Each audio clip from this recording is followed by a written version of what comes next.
I dedicate this video to all my African brothers in Africa who are chefs. And I have a message for you. All of you. You wanna come to Europe, huh? Stupid! I get so many questions. Chef, I wanna work with you here in Europe. Chef, arrange a job for me in Europe. Guys, life is a bitch in Europe. Life is not what you think it is in Europe. And your brothers and sisters that are here now will not tell you that because they're already ashamed. Okay? They're already ashamed.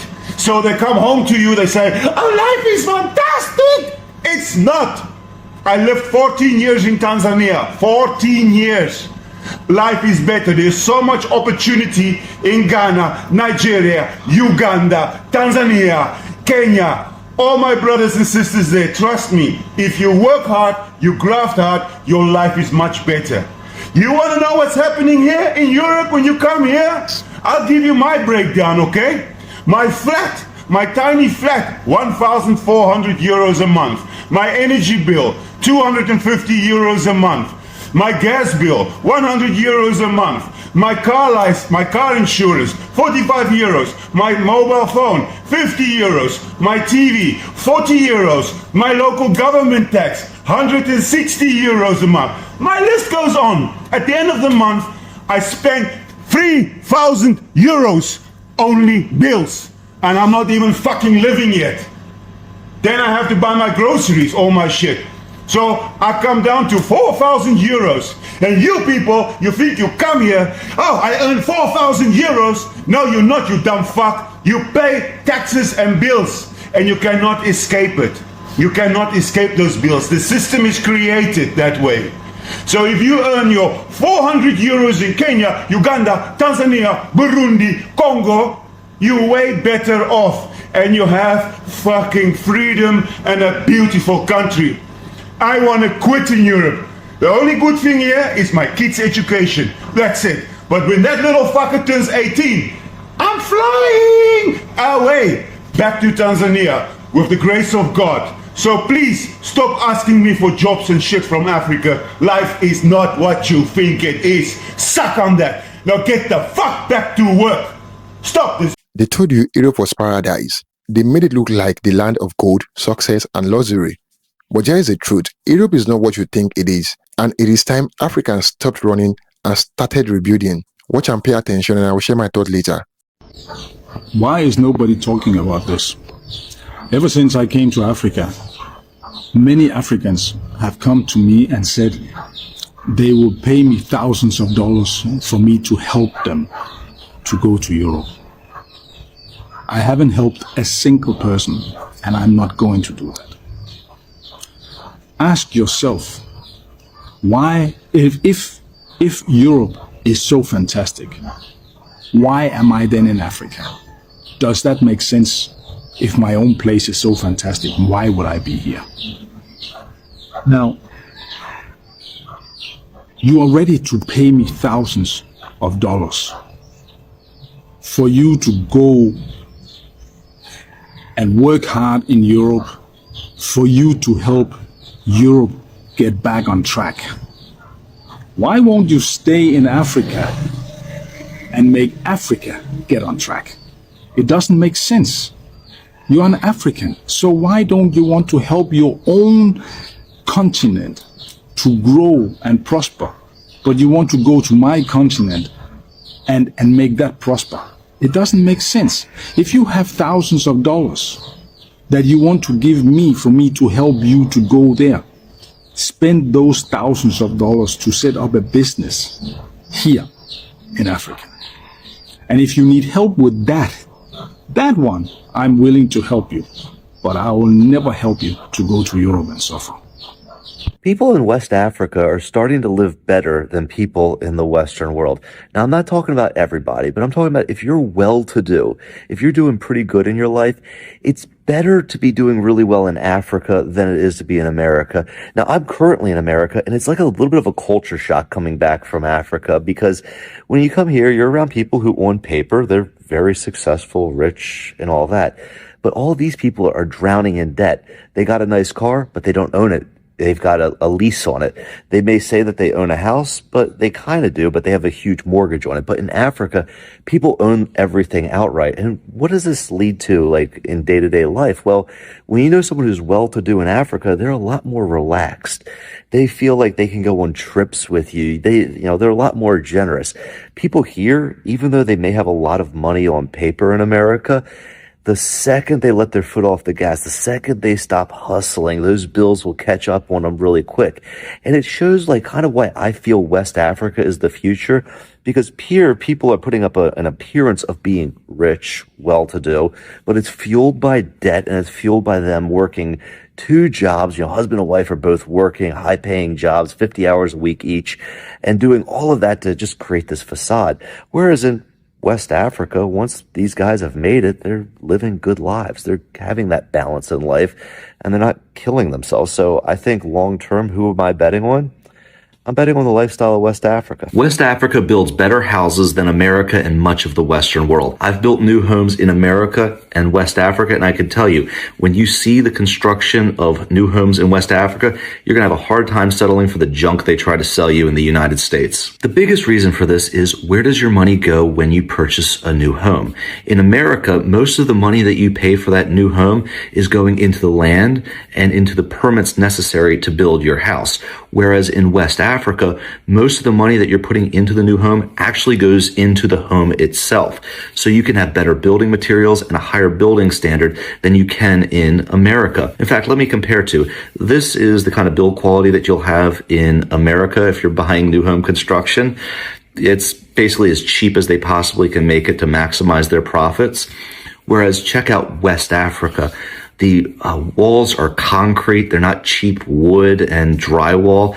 The floors are marble. They're not this cheap artificial wood that they've been using in all the new homes that they call luxury in America. And the location of the houses makes a lot more sense in West Africa.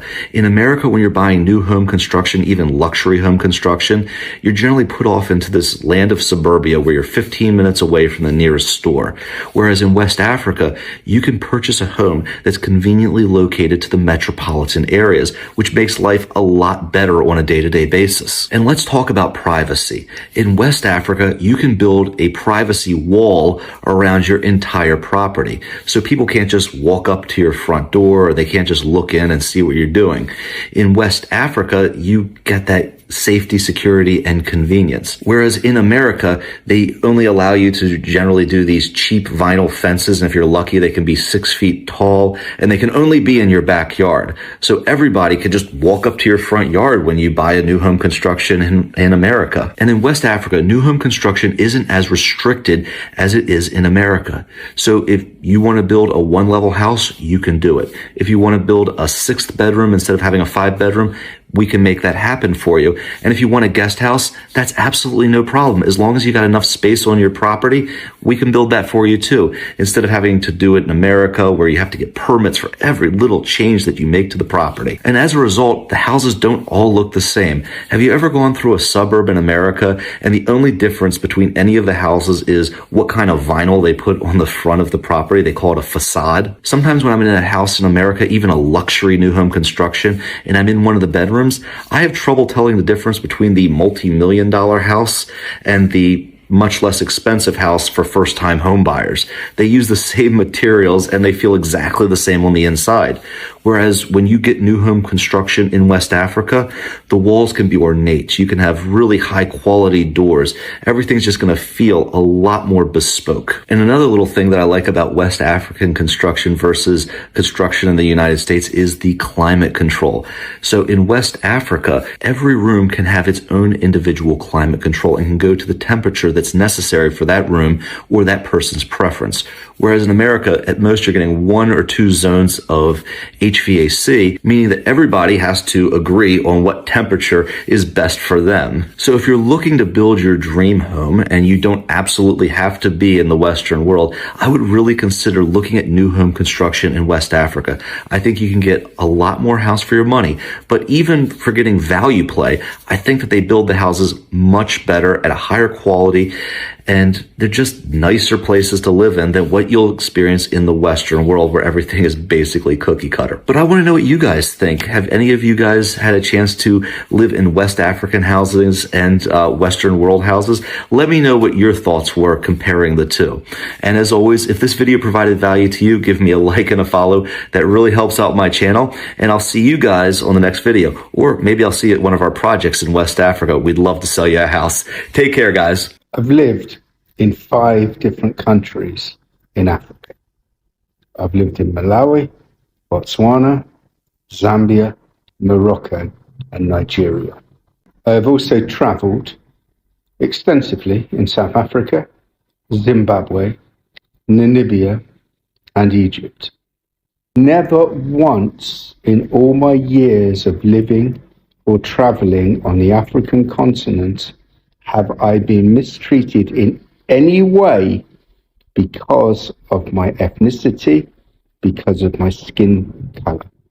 And this is in spite of the fact that I come from a country who are guilty for some of the worst colonial crimes ever inflicted throughout human history. That's right, I was born in Great Britain. And without doubt, the British and the French committed the greatest atrocities across the continent of Africa. The Belgians have a good claim for the greatest atrocity in their treatment of the Congolese, but if one looks at it as an entity and the number of countries that were invaded by the British and French colonialists, one will see that they are the worst protagonists. Despite this, and despite the behavior of my ancestors, I have never been mistreated. In fact, I have been welcomed warmly in all of the countries I have lived in or visited. And when in Africa, I don't cocoon myself in some enclave dome which is inhabited by people who like to refer to themselves as expats. I hate that term. But no, I integrate as much as possible within local society. I will go to a shebeen. I will go to any compound and experience life as it is for people in the country where I am based. So whether that's in the village, whether it's in the township, whether it's in the local bar, I will integrate, I will mix, and I am always made welcome. Now contrast that with the way many Africans are treated when they choose to live in the United Kingdom or France or other parts of Europe. The difference is incredible. The everyday racism experienced by African people on the European continent is a crime against humanity. Now, there are different types of racism. The most obvious is the day-to-day experience that an African will have whilst living in parts of Europe. The name calling, the staring, the subtle discrimination. And for many Africans, they will just brush it off because it is so common that they just get used to it, sadly. Worse, though, is the institutional and structural racism that Africans have to abide with. The restrictions on their movements, the fact that most passports emulating from the African continent will only allow Africans to travel visa-free to a handful of countries. And most of those will be other African countries or countries in the Caribbean.